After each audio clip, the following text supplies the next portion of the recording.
अस्सलाम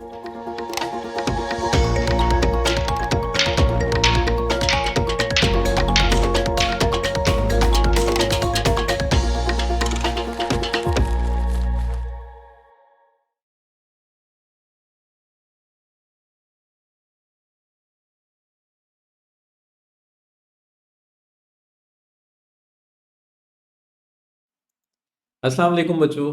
उम्मीद है आप खैरियत से होंगे।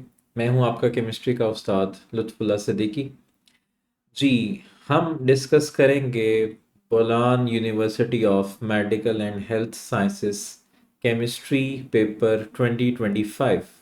तो हम चलते हैं फर्स्ट क्वेश्चन की तरफ।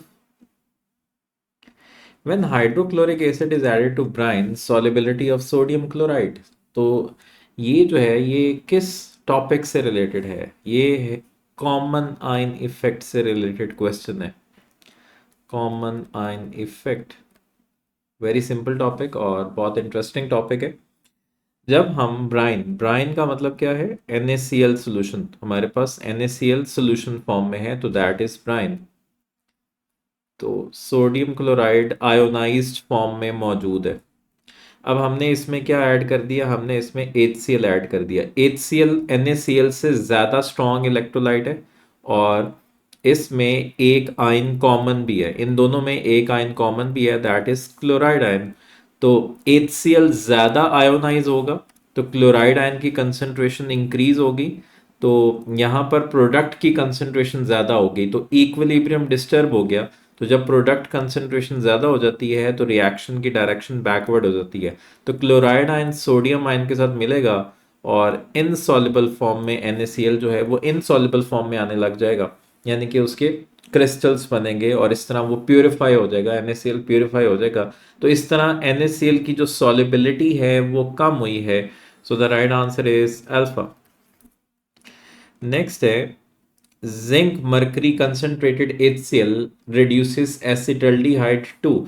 तो zinc mercury in the presence of HCl, तो ये जो है ये बेसिकली हमारे पास इसमें हम एसिटल्डिहाइड को रिड्यूस कर रहे हैं। तो अगर हम zinc mercury in the presence of HCl इस्तेमाल करें या हम hydrogen in the presence of potassium hydroxide इस्तेमाल करें तो जो हमारे कार्बोनाइल कंपाउंड्स हैं वो एल्केन्स में कन्वर्ट हो जाते हैं, वो रिड्यूस होके एल्केन्स में कन्वर्ट हो जाते हैं। तो एसिटल्डिहाइड में हमारे पास दो कार्बन है तो अल्टीमेट ये पूरा जो कार्बन ऑक्सीजन डबल बॉन्ड है ये कन्वर्ट हो जाता है CH2 में। तो ये CH2 और ये हाइड्रोजन तो ये CH3, तो ये एसिटल्डिहाइड से इथेन बन जाएगी। Right answer is alpha.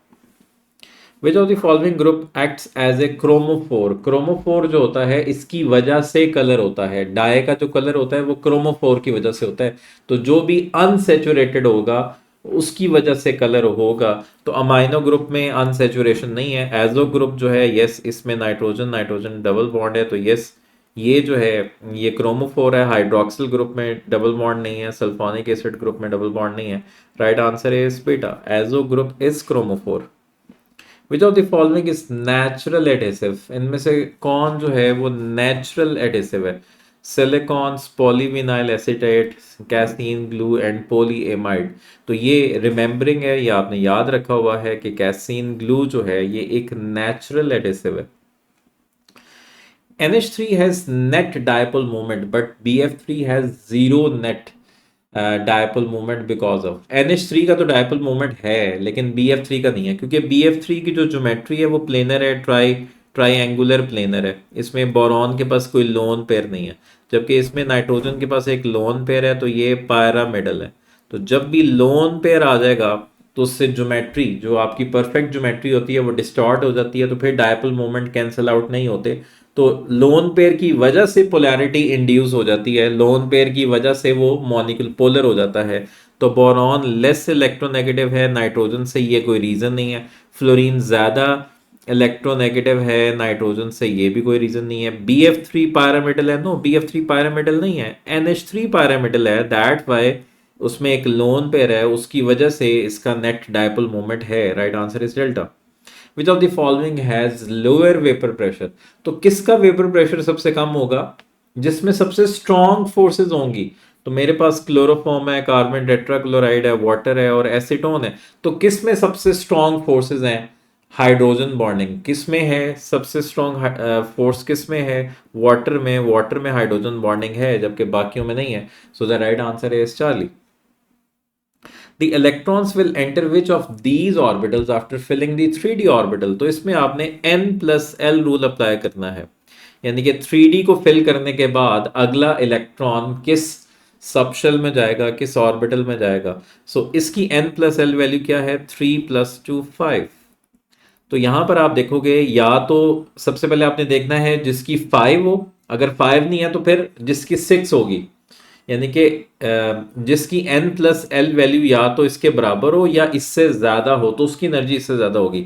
अच्छा, जब बराबर होते हैं, जब दो same n plus L values होती हैं, तो जिसमें शेल नंबर छोटा होता है उसकी एनर्जी कम होती है, जिसका शेल नंबर बड़ा होता है उसकी एनर्जी ज्यादा होती है।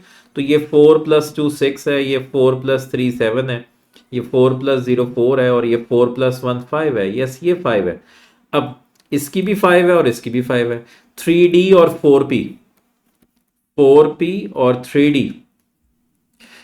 इन दोनों की same n plus L value है, लेकिन किसकी एनर्जी ज्यादा होगी? जिसका शेल नंबर बड़ा होगा। तो जिसका शेल नंबर बड़ा है उसकी एनर्जी ज्यादा है, यानी कि 4p की एनर्जी ज्यादा है 3D से। तो यानी कि 3D के बाद अब 4p में जाएगा electron. Right answer is delta. Dehydration of alcohol to form ethene is an example of.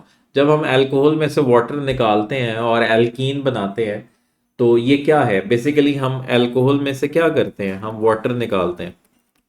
तो डिहाइड्रेशन का मतलब है कि एक कार्बन से OH निकलेगा और बीटा कार्बन से हाइड्रोजन निकलेगा। तो ये पूरा मॉलिक्यूल हम एलिमिनेट करते हैं। तो ये एलिमिनेशन रिएक्शन होता है, सब्स्टिट्यूशन बिल्कुल भी नहीं होता, एडिशन भी नहीं होता और रिडॉक्स भी नहीं होता। तो ये आप एलिमिनेशन मेथड से भी इसको सॉल्व कर सकते थे कि बाकी चॉइसेस तो नहीं है। तो ये एलिमिनेशन है। A triatomic molecule must be either linear with bond angle of 120 degree or else।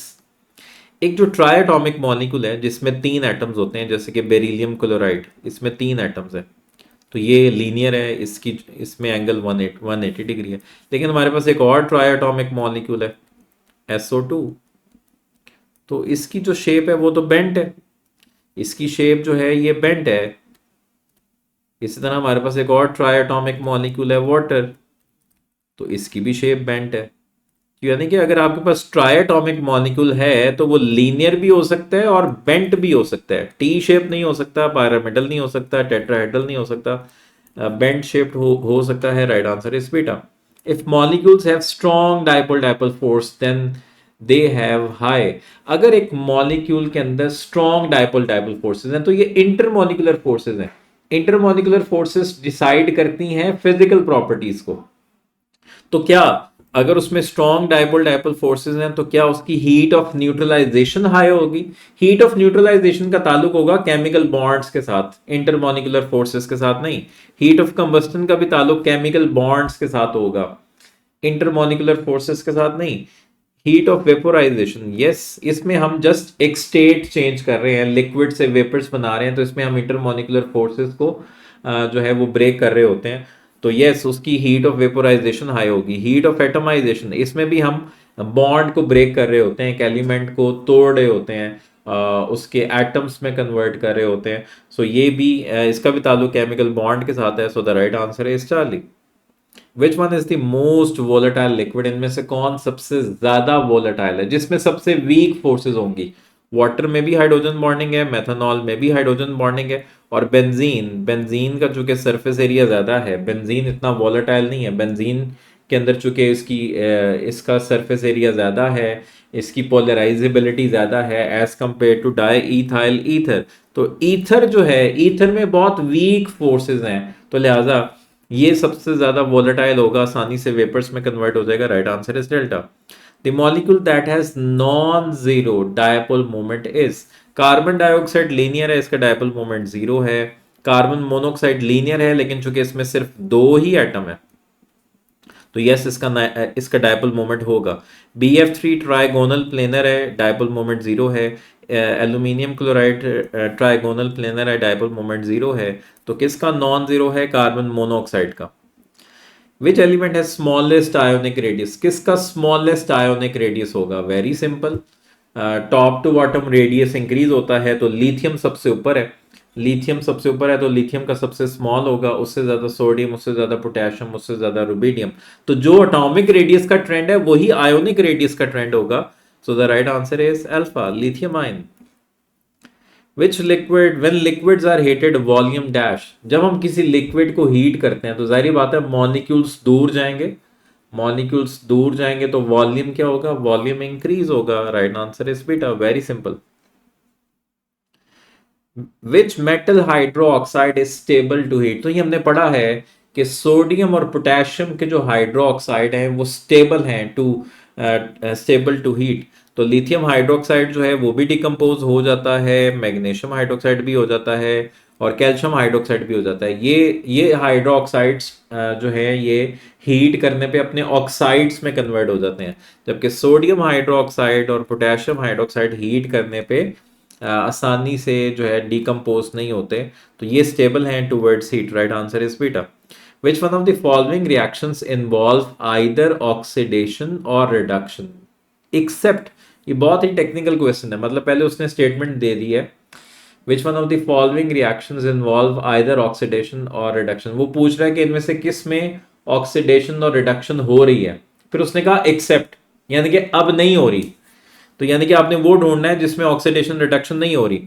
तो CH4 ऑक्सीजन, जारी बात है ये कंबस्टन हो रही है, तो इसमें कार्बन जो है वो डेफिनेटली कार्बन -4 से +4 में चला गया, ऑक्सीजन 0 से -2 में आ गई, तो यस ये ऑक्सीडेशन रिडक्शन हो रही है। कॉपर +2 से कॉपर में आ गया, रिडक्शन हो गई, जिंक ऑक्सीडाइज हो गया, तो यस ये ऑक्सीडेशन हुई है, ये भी ऑक्सीडेशन रिडक्शन है। कॉपर यहाँ पे भी +2 है, कॉपर यहाँ पे भी +2 है, ऑक्सीजन यहाँ पे भी -2 है, ऑक्सीजन यहाँ पे भी -2 है, सल्फेट यहाँ पे भी -2 है, सल्फेट यहाँ पे भी -2 है, तो किसी की ऑक्सीडेशन नहीं हुई और किसी की रिडक्शन नहीं हुई, तो यस ये जो है ये वो रिएक्शन है जिसमें ऑक्सीडेशन रिडक्शन नहीं हुई। यहाँ पर जिंक 0 से +2 में चला गया तो जिंक की ऑक्सीडेशन हो गई है, और हाइड्रोजन यहाँ +1 से 0 पे आ गया तो इसकी रिडक्शन हो गई है, तो यस ये भी ऑक्सीडेशन रिडक्शन है। तो कौन सा ऑक्सीडेशन रिडक्शन नहीं है? Charlie. Right answer is Charlie. If intermolecular forces between gas molecules disappear suddenly which of the following would happen, ये हमारे पास एक कंटेनर है और कंटेनर में हमारे पास गैस के मॉलिक्यूल्स हैं, यहाँ पर गैस के मॉलिक्यूल्स एक दूसरे को अट्रैक्ट कर रहे हैं और हमें पता है गैस के मॉलिक्यूल्स कंटेनर की वॉल के ऊपर जो फोर्स अप्लाई करते हैं that is pressure of the gas.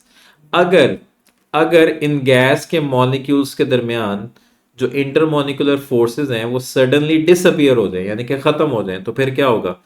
अब पहले क्या था, पहले ये लेट से ये ए मॉलिक्यूल इस बी मॉलिक्यूल को अपनी तरफ अट्रैक्ट कर रहा था, ए मॉलिक्यूल बी मॉलिक्यूल को अपनी तरफ अट्रैक्ट कर रहा था, जिसकी वजह से बी जो है वो फुल पावर के साथ प्रेशर अप्लाई नहीं कर रहा था, तो प्रेशर उस केस में कम था। और हमें पता है कि जब आइडियल केस में प्रेशर ज़्यादा होता है, जो आइडियल केस है उसमें प्रेशर ज़्यादा होता है और जो नॉन आइडियल गैसेस होती हैं उनमें प्रेशर कम होता है। तो अगर फोर्स ऑफ अट्रैक्शन खत्म हो गया तो इसका मतलब ए ने बी को अपनी तरफ खींचना बंद कर दिया, तो इसका मतलब अब जो बी है वो फुल पावर के साथ फुल स्ट्रेंथ के साथ यहाँ पर फोर्स अप्लाई करेगा, तो लिहाजा अब प्रेशर इंक्रीज हो जाएगा, प्रेशर इंक्रीजेस, गैस कोलैप्स तो नहीं करेगी। इंटरमॉलिक्यूलर फोर्सेस ब्रेक होने से कम होने से गैस कोलैप्स नहीं करती, प्रेशर जो है वो इंक्रीज होगा, डिक्रीज नहीं होगा। Right answer is beta. Which one has strongest metallic bond, तो जो सबसे ज्यादा इलेक्ट्रॉन्स प्रोवाइड करेगा उसमें सबसे स्ट्रॉन्गेस्ट मेटालिक बॉन्ड होगा। तो सोडियम सिर्फ 1 इलेक्ट्रॉन प्रोवाइड करता है, मैग्नीशियम 2 इलेक्ट्रॉन प्रोवाइड करता है, एल्यूमिनियम 3 इलेक्ट्रॉन प्रोवाइड करता है, फास्फोरस तो वैसे ही नॉन मेटल है। तो जो सबसे ज्यादा इलेक्ट्रॉन्स प्रोवाइड कर रहा है मेटालिक लेटिस में उसमें सबसे स्ट्रॉन्ग बॉन्ड होगा, मेटालिक बॉन्ड होगा। Right answer is charlie. Rate constant depends on, very simple, बार बार हम पढ़ते रहे कि रेट कांस्टेंट सिर्फ एक टेम्परेचर डिपेंडेंट वैल्यू है। Right answer is beta. which monomer is used for synthesis of nylon 66, तो नायलॉन 66 में एक हम एडिपिक एसिड इस्तेमाल करते हैं, adipic acid that is adipic acid is hexane dioic acid, या तो ये हमारा एक मोनोमर है और दूसरा मोनोमर होता है हेक्सामिथाइलिन डायमाइन, हेक्सामिथाइलिन डायमैन। तो ये भी 6 कार्बन वाला एसिड जो होता है, ये भी 6 कार्बन वाला और ये भी 6 कार्बन वाला, तो इससे नाइलॉन 6 6 बनता है। तो sebacoyl chloride no, methylene diamine no, heptane 17 dioic acid no, hexane dioic acid है। तो hexamethylene diamine, yes, right answer is delta. Aromatic compound that is more likely to undergo Friedel-Crafts alkylation is, जिसके ऊपर ortho para directing group लग जाएगा, वो benzene ring को activate कर देता है, उससे रिएक्टिविटी इंक्रीज हो जाती है। तो कौन फ्रीडल क्राफ्ट रिएक्शन आसानी से देगा, जल्दी से दे देगा? बेंजीन नो, टॉलुइन यस, इसके ऊपर CH3 ग्रुप लगा हुआ है और ये एक ऑर्थो पैरा डायरेक्टिंग ग्रुप है, ये एक्टिवेटिंग ग्रुप है, तो यस। नाइट्रो जो है मेटा डायरेक्टिंग ग्रुप है, बेंजल्डिहाइड में CHO भी मेटा डायरेक्टिंग ग्रुप है, so the right answer is beta. The IUPAC name for CH3 CH2 CO CH2 CHO, तो ये हमने पढ़ा था, ये हमने फंक्शनल ग्रुप्स की प्रायोरिटी लिस्ट पढ़ी थी कि किसकी प्रेफरेंस ज्यादा होगी।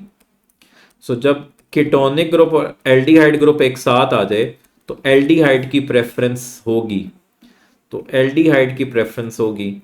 तो ये फर्स्ट पे एल्डिहाइड है, ये सेकंड है, ये थर्ड है, ये फोर्थ है और फिफ्थ है। तो जिसकी प्रेफरेंस ज्यादा होगी वो सफिक्स नेम बनता है और जिसकी प्रेफरेंस कम होती है वो प्रीफिक्स बन जाता है। तो अब ये प्रीफिक्स के तौर पे इस्तेमाल होगा, तो ये ऑक्सो है, तो 3 पे ऑक्सो है और 1 2 3 4 5 5 कार्बन वाली पेंटानल, 3 ऑक्सो पेंटानल, नॉट ओन, ओन तो बिल्कुल भी नहीं आएगा, और ये पेंटानॉल है, पेंटानल आएगा, right answer is beta.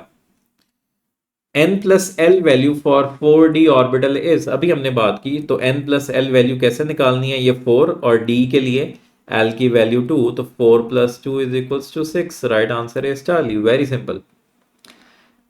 At constant temperature, when the pressure of the gas is increased 3 times, then its volume becomes, जब हम कांस्टेंट टेम्परेचर पे हमने प्रेशर जो है उसको 3 टाइम्स इंक्रीज कर दिया तो वॉल्यूम 3 टाइम्स कम हो जाएगा, यानी कि पहले वॉल्यूम था V और अब वो 3 टाइम्स कम होके V/3 हो जाएगा, सो the right answer is Charlie. Ketones when treated with lithium aluminum hydride in the presence of dry ether, they are converted to, तो lithium aluminum hydride एक reducing agent है, तो जब भी हम कीटोन्स की रिडक्शन करेंगे तो सेकेंडरी अल्कोहल बनेगी। प्राइमरी अल्कोहल की ऑक्सीडेशन से एल्डिहाइड्स बनती हैं, सेकेंडरी अल्कोहल की ऑक्सीडेशन से कीटोन्स बनती हैं। तो अगर हम कीटोन्स की रिडक्शन करेंगे तो सेकेंडरी अल्कोहल बन जाएगी, राइट आंसर इज चार्ली।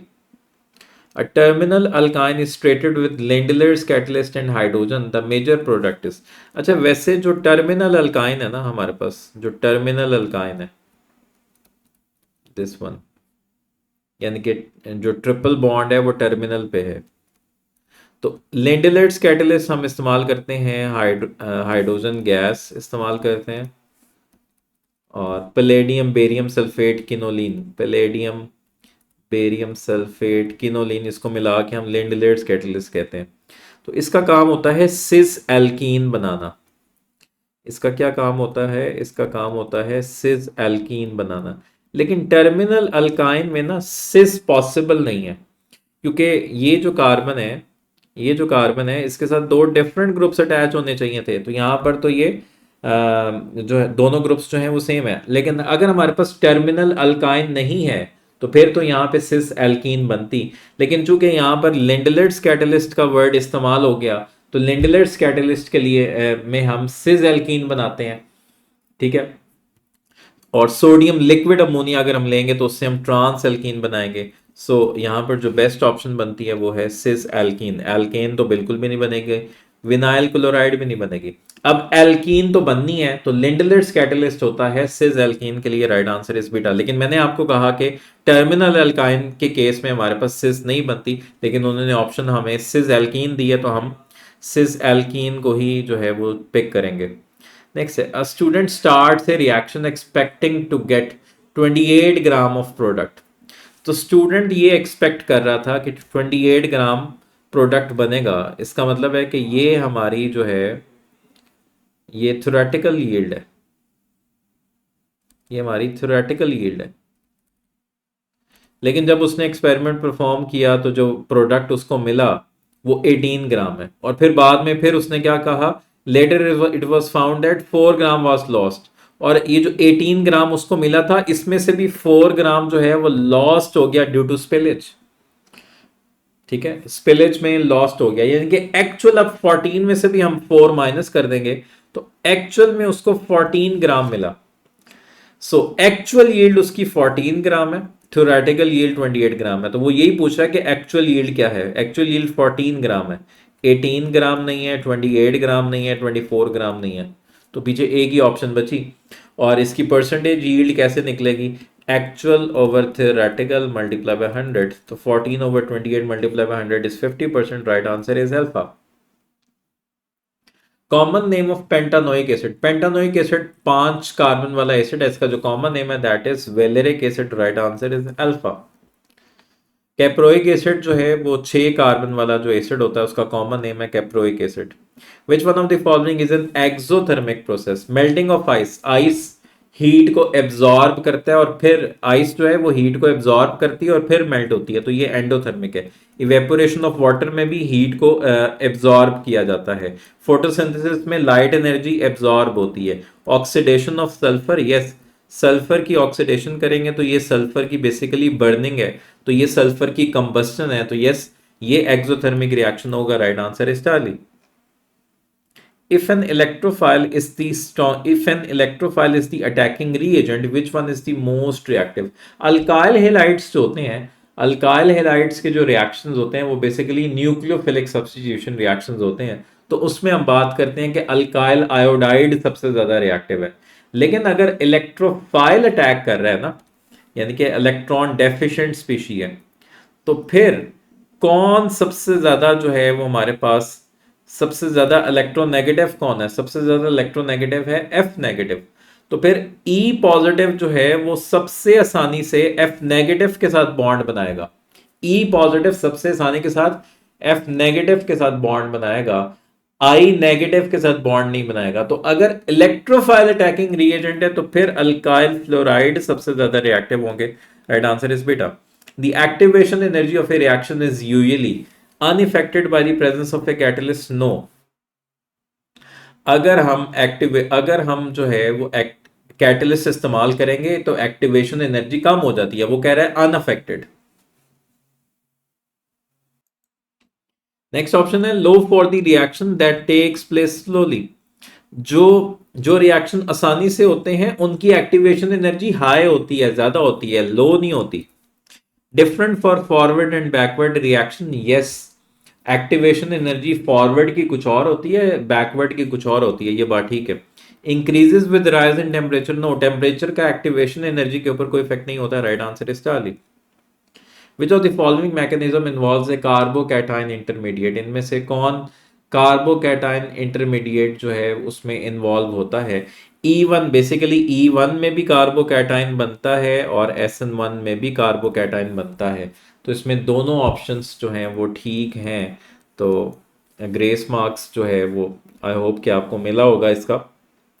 लेकिन की में इन्होंने SN1 मैकेनिज्म को पिक किया, लेकिन इसका आंसर E1 भी होगा और SN1 भी होगा, क्योंकि E1 में भी कार्बोकैटायन बनता है, SN1 में भी कार्बोकैटायन बनता है। और ये क्वेश्चन एक और तरह से भी बार बार ये पूछा गया कि किसका पहला स्टेप सेम होता है, E1 और SN1 का पहला स्टेप सेम होता है।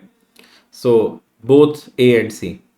What is formed by homolysis of covalent bond, जो कोवलेंट बॉन्ड है अगर हम उसकी होमोलाइसिस करें तो इसका इलेक्ट्रॉन इसको मिल गया, इसका इलेक्ट्रॉन इसको मिल गया, तो इस केस में हमारे पास फ्री रेडिकल्स बनते हैं। Right answer is alpha.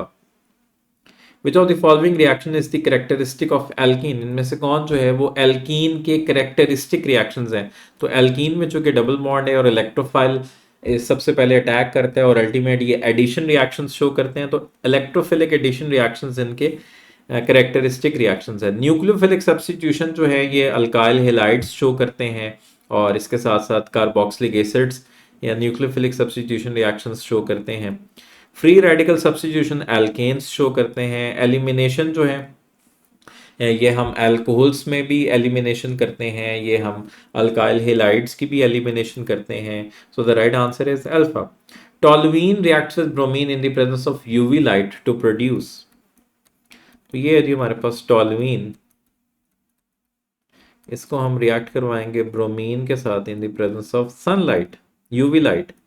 तो जब हम एक अल्काइल बेंजीन लेंगे और उसको हेलोजन के साथ रिएक्ट करवाएंगे इन द प्रेजेंस ऑफ सनलाइट, तो ये जो हमारे पास साइड चेन है इसमें हमारे पास सब्सटीट्यूशन होगी।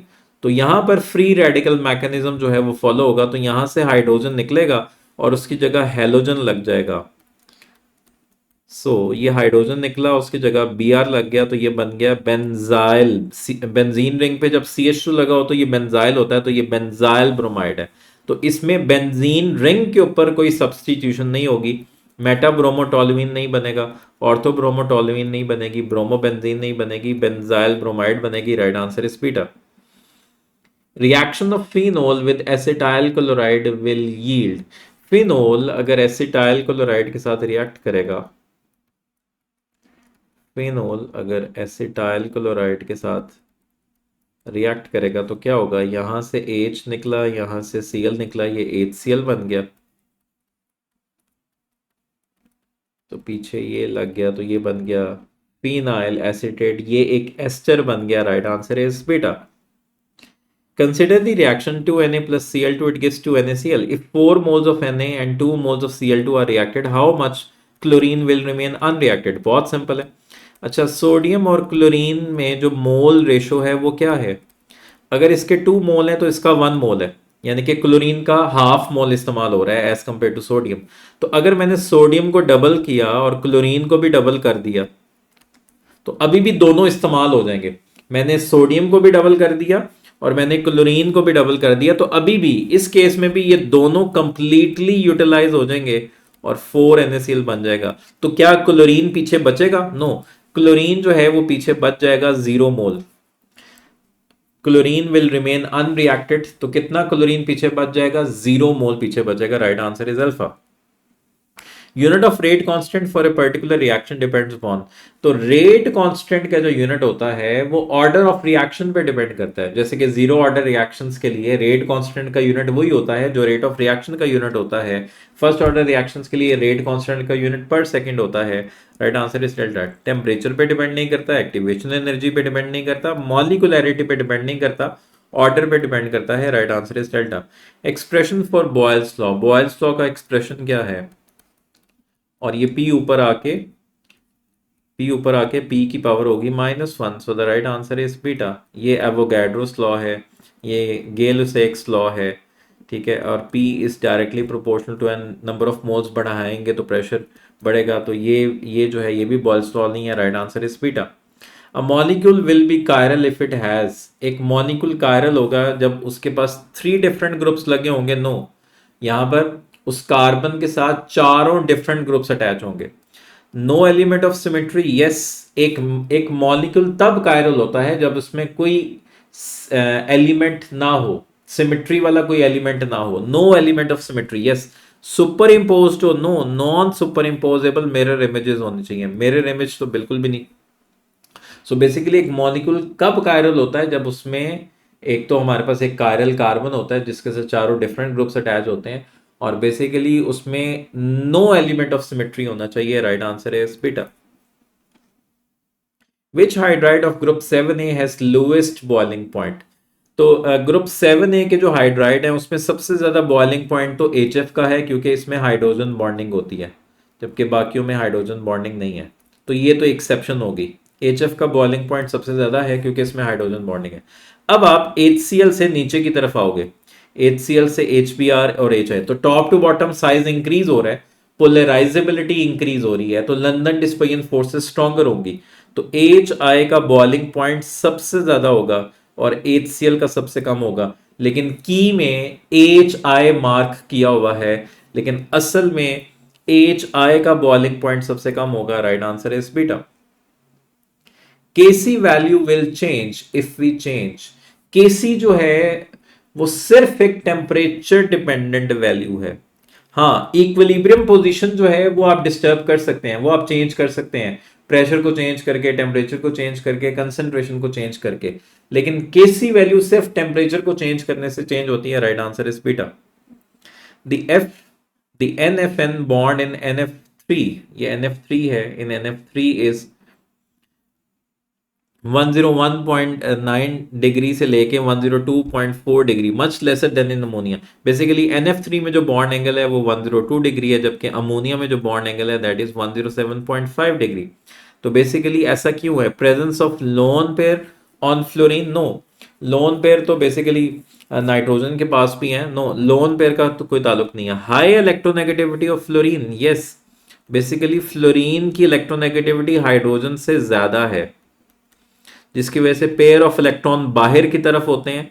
तो फिर लोन पेयर और इस बॉन्ड पेयर में रिपल्शन बहुत ज़्यादा होती है, तो बॉन्ड पेयर और करीब आ जाते हैं और एंगल कम हो जाता है। तो yes, high electronegativity of fluorine. Large size of fluorine, no. It's drawback of VSEPR, no. Right answer is beta. अच्छा, इसमें यहां पर कितने इलेक्ट्रॉन्स आएंगे? तो बेसिकली इसमें आप नाइट्रोजन की ऑक्सीडेशन स्टेट फाइंड आउट करो। तो बेसिकली ऑक्सीजन -2 × 2 -4, और बेसिकली एक नाइट्रोजन और दो ऑक्सीजन का सम -1 है। तो ये हो गया -4, दूसरी तरफ जाके +4, 4 -1 ये आ गया +3। तो यहां पर नाइट्रोजन +3 है, और नाइट्रेट में नाइट्रोजन इसी तरह +5 आ गया। तो +3 से +5 आ गया, तो ये ऑक्सीडेशन हुई है। तो यानी कि दो दो इलेक्ट्रॉन्स का लॉस होगा। तो कितने इलेक्ट्रॉन्स का लॉस होगा? 2 इलेक्ट्रॉन्स का। Right answer is beta. Reaction of toluene with chlorine in the presence of Lewis catalyst, the major product will be। अगर हम टॉलुइन की क्लोरीनेशन करें in the presence of Lewis catalyst, यानी कि AlCl3 या FeCl3, तो हमें पता है कि चूंकि ये जो मीथाइल है ये ऑर्थो पैरा डायरेक्टिंग ग्रुप है, ये जो है ये ऑर्थो पैरा डायरेक्टिंग ग्रुप है, तो ये ऑर्थो पे भी लगा सकता है और ये पैरा पे भी लगा सकता है। Ortho chlorotoluene, para chlorotoluene. लेकिन यहां पर आपने जरा समझना है, क्वेश्चन को समझना है। Reaction of toluene with chlorine in the presence of Lewis catalyst, the major product. उसने पूछा मेजर प्रोडक्ट क्या बनेगा? एक ऑर्थो बनेगा और एक पैरा बनेगा, मेटा तो बिल्कुल भी नहीं बनेगा। अब इन दोनों में मेजर कौन सा होगा? जो ज्यादा स्टेबल है, जिसमें स्टेरिक हिंड्रेंस कम होगी, जिसमें जो ग्रुप्स हैं वो दूर दूर हैं। तो जो पैरा पोजीशन है इसमें स्टेरिक हिंड्रेंस कम है, ग्रुप्स जो हैं वो दूर दूर हैं, तो लिहाजा ये ज्यादा स्टेबल होगा। सो पैरा क्लोरोटोलुइन जो है ये मेजर प्रोडक्ट होगा। Right answer is charlie. So this is all about BUMHS chemistry 2025। Okay जी, विश यू गुड लक। अल्लाह हाफिज।